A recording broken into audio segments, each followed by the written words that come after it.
দারুণ একটা রেসিপি নিয়ে কি জানো, এই যে পেঁপে ছুলে নিয়েছি, এই পেঁপে দিয়ে আমি কোপ্তা কারি করব। তার জন্য দেখো এই পেঁপেটাকে আমি সুন্দর ছুলে নেওয়ার পরে আমি এটাকে সুন্দর এরকম গ্রেটারে এইভাবে ঘষে নেবো।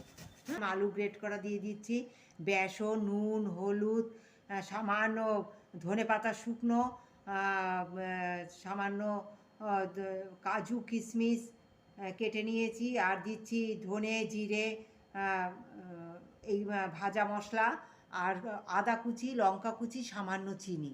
হ্যাঁ, মাখিয়ে নেব। কোপ্তার আকারে তৈরি করে আমি সুন্দর ভেজে নেব।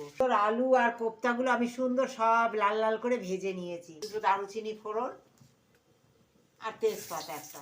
নিরামিষ তো আদা বাটা দিতে হবে, ছিটবে, তাই আমি আগে একটু নুন হলুদ দিয়ে দিলাম সেটার ভয়তে। জিরার গুঁড়ো আর এই যে আমি একটুখানি চালমগজ আর পোস্ত বেটে রেখেছিলাম, এইগুলো সব দিয়ে দেবো আমি। জল দিয়ে আমি মশলাটা একটু সুন্দর করে কষিয়ে নেবো। তোর আমি মশলাটা কষিয়ে নিয়েছি। ওই যে ভাজা আলুগুলো প্রথমে দিয়ে একটু দিয়ে দিচ্ছি অল্প করে গরম জল। কোপ্তাগুলো দিয়ে আমি একটু ঢেকে রেখে দেবো। তো বন্ধুরা, সুন্দর তৈরি হয়ে গেছে আমার পেঁপের নিরামিষ কোপ্তা কারি রেসিপি।